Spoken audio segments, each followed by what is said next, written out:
An absolute masterpiece of a game from the Tournament of the Titans, if I may say that, 1953. You have to revise those games if you haven't done it. So, the forefathers of the chess played in 1953, and boy, what games they did do. There is also a book written by David Bronstein on the Zurich 1953 because it happened in Switzerland. So I have chosen one particular game in round number 2. I just love this one. You have to see this, right? Or at least you have to read the game. If you don't want to watch the vid, that's perfectly fine by me.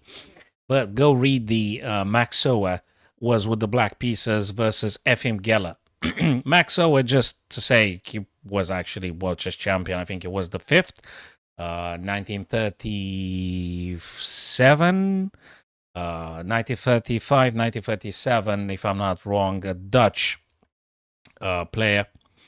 And Efim Geller was the Soviet champion. He won it like during the 50s and the 70s twice. So you absolutely have to check that Zurich 1953 candidates tournament. Just briefly before I'm starting with the moves, again, it's just a phenomenal game. Today's sponsor, thanks very much, our dear friend from the US, Mr. Greg Hodges. He's actually sponsoring this, and that was his idea. Maybe I could just pick up one game from the Zurich 1953 candidates tournament, and I said, absolutely, my total pleasure. So let's go on with this one. D4, we're going to see a Nimzo-Indian Defense, knight f6, c4, and e6. Nice about the Nimzo-Indian Defense is that you get your guys very quickly in between the king and the rook on the left-hand side here. So you're going to be castling very quickly. I'm not going to stop with the first 5-6 theoretical moves by the book that just being seen everywhere. So I want to get into the details of this beautiful game nonetheless. c5 here, being played a3. Now, black has the option to take on c3 and give white double pawns, which indeed happened. Bishop takes and pawn takes. Again, not a problem, but just it's good to be mentioned here. And b6. Of course, black could have played knight c6 or castle short. They could have, but b6 is also gorgeous because it's the perfect way to getting your light square black bishop, which, by the way, doesn't have a great future on this diagonal. We can't do nothing there. So you either go b7 or you go a6 at some point. But bishop b7, it's a great way to start targeting something from whites. So bishop d3 now developing. And bishop b7, exactly as we said, attacking the g2 right here. Yeah, you have a couple of very good options here.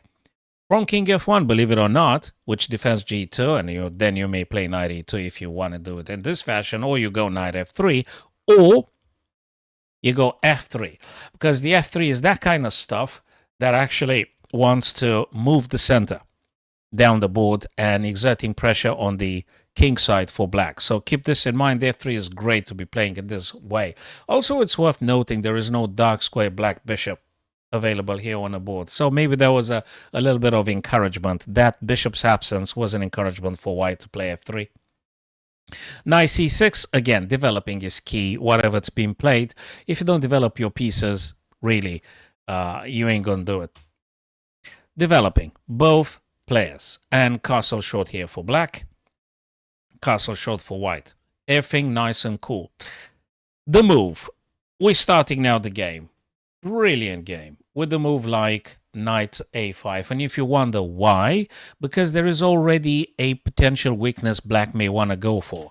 And that is the c4 pawn. The c4 pawn currently defended by the bishop. That is true. But there is always the chance to getting bishop to e6 and further targeting the c4 weakness. There is always the plan that after the trade goes with cd and cd, there is always a rook that might be playing on c8. So that particular weakness on c4 is to be targeted because white has double pawns on the c. If they had a pawn on the b3, so to speak, that pawn couldn't have been hit, right? But because it's a double pawn, right, on the c, you go for the weakness. Now, white had played here. Efim Geller pushing out the e3 to e4. Again, every single move that these guys are doing, these super players, are doing is having multiple purpose. It's not just one thing in particular. Now, e3, what I like about this one is that it is an invitation for the bishop to coming out. So you want to make space. You want to clear that diagonal for the bishop on c1 to play, potentially making a pin on the knight, pinning the knight to the queen. And if you want to throw in this pawn that might be advancing one more time, you might have a bit of an issue here. So trying to prophylactically addressing this particular issue now, Max Euwe goes knight to e8. So as a prevention, there is no bishop g5 happening now. It can't be happening. That's it, because I play knight e8. Yeah, I guess it's not very appealing, right? Playing knight on the back rank now, maybe not the most attractive idea, but definitely it's a response to bishop g5 idea. So knight g3, developing the knight on the king side. You may want to use this guy for further support, and maybe also clearing the way for the queen. After the f pawn goes to f4, the queen is free to go, potentially, because the knight on f6 had left the square. That might be another idea.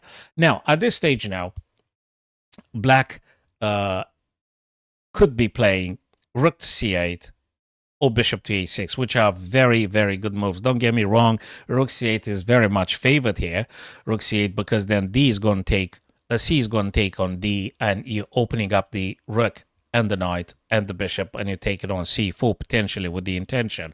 So rook c8, bishop a6 with the reasons that I've said, but he rushed it a little bit here. Max Euwe took on d4 and takes, and now he goes rook on the c file, exactly where the rook is. The rook is on a semi-open file. So we try to keep this in mind. Every single time you have a chance, get your rooks on open or semi-open files. You will not regret it, and that's where they're supposed to be. The rooks are not supposed to stay closed in. Now, the rook on f8 does do nothing at the minute, indeed, but that's just the middle game, so let's give it some time to breathe and stuff. Knight is on the back rank. Okay, need maybe one or two tempi to getting out, but there is a little bit of concentrated attack on c4.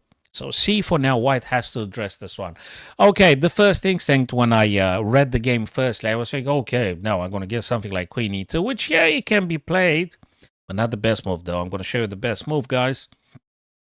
Queen e2 can be played, sure, of course. You move the queen, you're one step closer to connecting the rooks, then you're going to play the bishop somewhere, you're defending c4, nice and cool. Now, the best stuff to do here is actually c5, which the move that he didn't play. And you may wonder now, why is this? There is one principle that says when you're having a backward pawn, which is a weakness being targeted by your opponent's pieces, push that guy up or down, depends how you want to look at this. So you have a backward pawn, trade it, push it up, trade the pawn. All right. So if this were to have happened, and if black took, well, if they didn't take, you would have taken anyway. So if they took, you take, and after rook c5, there is so good compensation stemming from bishop to d2 along this diagonal, aiming to play bishop to b5. If that's not scary, I don't know. There is also rook a to b1 here. So there's a lot of threats. So a move like c5, it allows white, it gives white the opportunity to getting the minor pieces and practically dominating. All right, it's a huge dominance here. With the price of that backward pawn, you're opening up all the diagonals. You're having the bishop pair reigning supreme and very uncomfortable for black. It's great. It's great. And white is actually doing a little bit better here. So let's go back. c5 would have been the move. Of course, easier said than done. Now I'm just a spectator like yourselves because, you know, chess is highly psychological anyway. So c5 would have been the glorious move, but he actually decided, I could imagine, Mr. Efim Geller, he decided actually to move the focus of the battle on the king side. So with the price of the pawn on c4, he decided to go with f4. All right. It's not the best move of white's. It is not. But he also had a little bit of a plan. He dreamed about getting the queen over to this and rook from f1 over to h4. Can you guys envisage this? Still, a very creative idea. Very creative idea. So he already had a setup in plan. Let's proceed, though. Knight takes on c4, right? So took the pawn. Black starting to looking slightly better here. f4. Remember what we said. f4 about the previous setup. f4 here. Invites the bishop to coming out. Traveling on this diagonal, whatever necessary. Covering all those squares from the knight and such. Rook is free to moving up, a rook lift. And together with the queen, we're looking at h7 threat. Look at this. Bang, boom, and boom. It is a plan. You've got to be very careful. And psychologically, it's very challenging. f6 to stopping those pesky pawns coming down, is just too much. Of course, it's a disaster. You can't take on f5 here. Doesn't look very good at all. So f6, rook to f4, exactly with the setup, with the plan that we've discussed previously. And black responds b5 here. And you may wonder, well, why b5? Do I have to defend this knight now from the bishop? It's not just that. It's actually something else here. When the move had been played b6 to b5, you probably read the previous arrows, my dearest friends. It is allowing the black queen to get himself very, very active and attacking along the b6 diagonal to g1, because that's where the white king is. And this pawn is a little bit shaky here. So you want to attack on this diagonal, making space for your queen to making threats. Rook to h4, Efim Geller stays with the plan, and not a very bad one. I mean, what else can you do? So he had the plan, and he tries to put the plan into practice.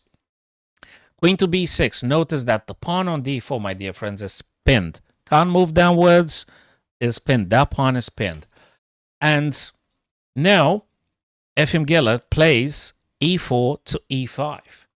e4 to e5, again, multi-purpose idea. If you wonder, yeah, but the d4 had just been defended now, because e4 to e5 clears the way for the rook to actually not just, staying and exerting pressure on the h7, but also defends d4 from the queen. If queen takes, rook takes back. You can't do that. That's a blunder. Max Euwe, the former World Chess Champion, he's not going to take that, of course. That's a blunder, unless there is a bullet and you don't see what you're doing. So the e4 to e5 defends the d4 indirectly from the rook. And if this guy were to disappear by training, say, on e6, also the bishop adds more power attacking on h7. Fabulous game. Now, we said that the d4 pawn is pinned. So knight can take on e5, which he did take. He took on e5. Pawn can't take you, of course.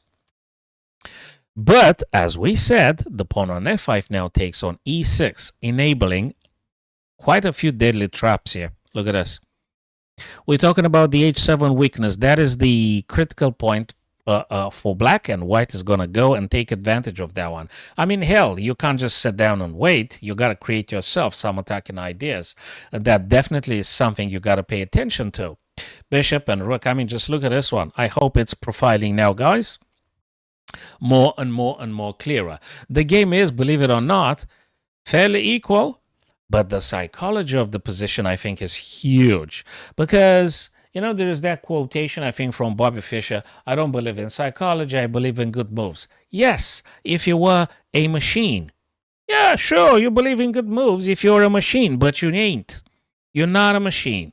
You're a human being with emotions, not just reasoning. So, yeah, good moves. If you're a cold killer calculator, sure, good moves. But you ain't.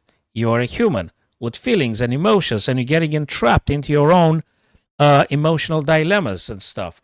So, now, another principle at play now. Let me just highlight it for you. Remove your opponent's active pieces. I always say to my younger students and to my friends, remove your opponent's most active pieces. And although it's easier said than done, if you have it in your mind, you will understand how dangerous the bishop on d3 is. So you want to get that guy off the board as soon as. So knight takes now. Queen takes its place, though. And if you're looking at the queen and the rook, you might be getting a little bit, ooh, you're getting checkmated, pal. You better do something or you're going to get checkmated on the spot. Just like that. So if you don't want to get checkmated, you better make sure you get rid of the white pawn on e6 because that stops the black king from retreating after being hit on h7. You don't get checkmated yet. Don't panic. If you can, queen takes e6. So now, you've got the window of hope. That is the king to f7. You ain't going to get checkmated. Queen h7. That must have been quite psychological. King f7 being played now. What a sharp game. Phenomenal. I love looking at this. And guys, what a masterpiece. Bishop to h6. Oh, look at this one. Pressure. The pawn is pinned. But hey, you've got to savor. This guy on e8 saved the position for black. The knight on e8 is what allows black to hope and go for play, counterplay, and potentially winning. That guy on e8, you know? Anyway, guys, it's a little bit of an advantage for black, just a little bit. But as you can see, the game is so psychological that one of the two players is going to make a very massive blunder. Now, I guess after Max Euwe played the next move, which is highly emotionally charged, it's a psychological crazy move. I think Mr. Efim Geller just simply, it was too much. It was overwhelmed.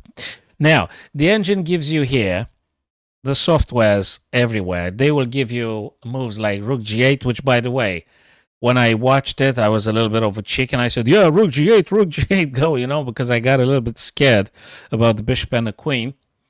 But the engine goes, yeah, you could play rook g8, by the way, which is a good stuff. Or you could do rook c3 and combine with queen d5. It should be quite good and quite deadly as a counterplay. But the psychological stuff that he played, Mr. Max Euwe here, he goes with a very interesting idea. He goes with rook to h8. And if you wonder, why the heck would you give the rook, which is meant to actually defending your king? Are you crazy? Well, actually, there is a reason.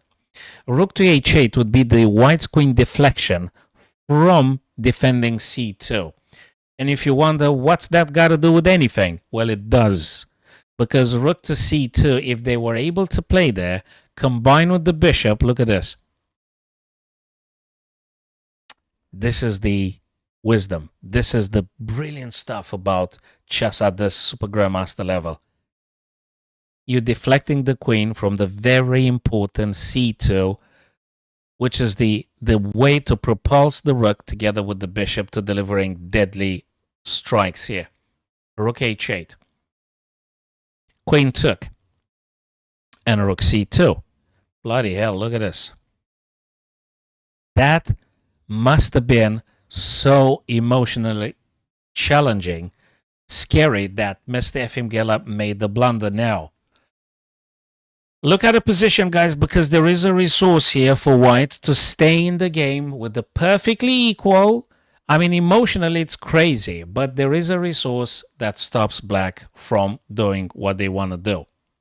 I'm going to show you what happened in the game, and I'm going to show you the blunder, and then I'm going to reveal to you the normal move to play and to stay and to go for a normal endgame. I don't even know what's a normal endgame. What I want to say, if white responds correctly here, the game is equal. Now, the blunder is this. I'm going to show you what happened in the game, then I'm going to come back for a couple of seconds. I'm lying, a couple of minutes. This is the blunder, rook c1. And it is a blunder. It is a blunder because if Efim Geller stayed a bit longer, I don't know what was the time at this stage, he would have found the correct move. Rook c1 doesn't do nothing to take the pressure off. Rook g2, and there is no good move. Rook g2 being played by black, there is no good move here. If you're crazy enough to go on h1, it's devastating. Rook takes g3, bishop hits your king. That's it. I can't look at this because it's done. There's no good move. King to f1, trying desperately, but then queen to b3. The idea with queen b3 is simply to go f3. And the king's going to move. Then check. Then I don't know where you're going. It doesn't even matter because rook g1, game's over. You may be blocking, but then rook takes or queen takes, or the game is over. So king played on e1, and after queen f3, Mr. Geller just resigned. There's no way to stopping the queen from playing queen f2. I'm not looking into queen takes c8. I refuse to look at that because it doesn't mean anything. You know that, guys. And there's no point to looking at bishop e3 because queen's going to take and checkmate's coming anyway. So you can't stop the checkmate at this stage, and that's the very reason Mr. Geller resigned the game here, with Max Euwe being the winner of this phenomenal Nimzo-Indian game.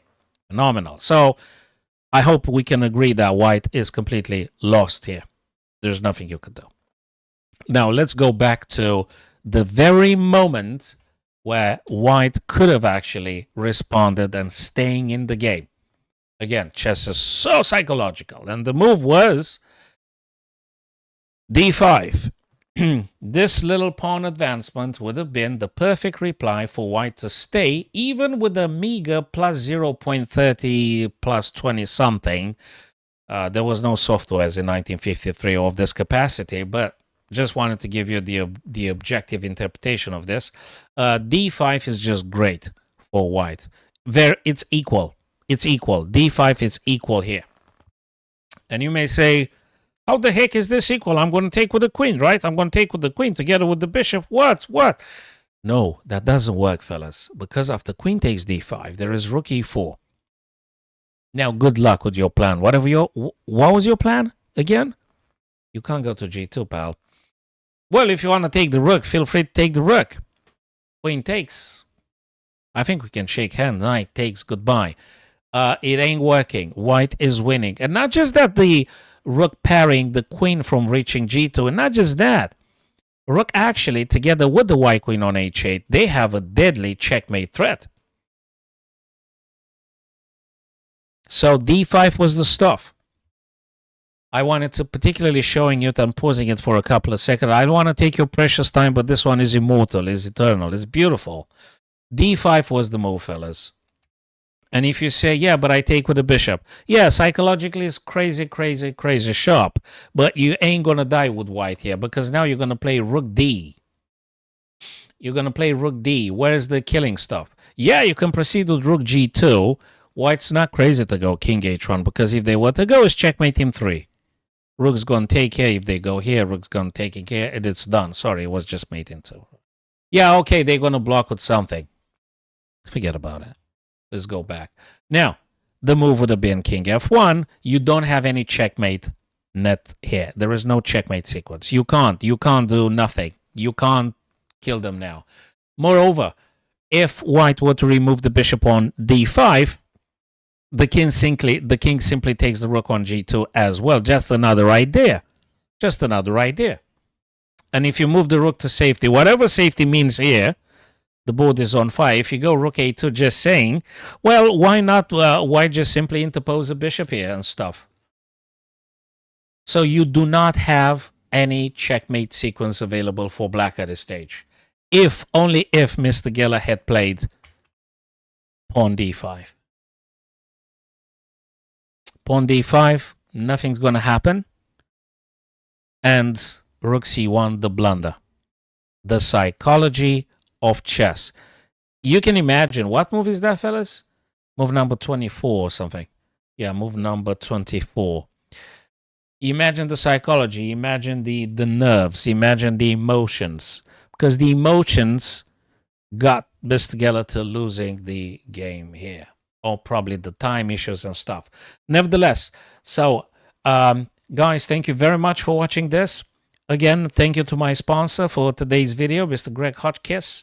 Amazing game here. Tournaments candidate, Zurich, 1953. If you guys liked it, we may go for a couple of other games. Just let me know, guys, in your comments. Share the vid, and hopefully I'm going to see you guys on the next videos. Thanks very much, Soren Chess Coach here.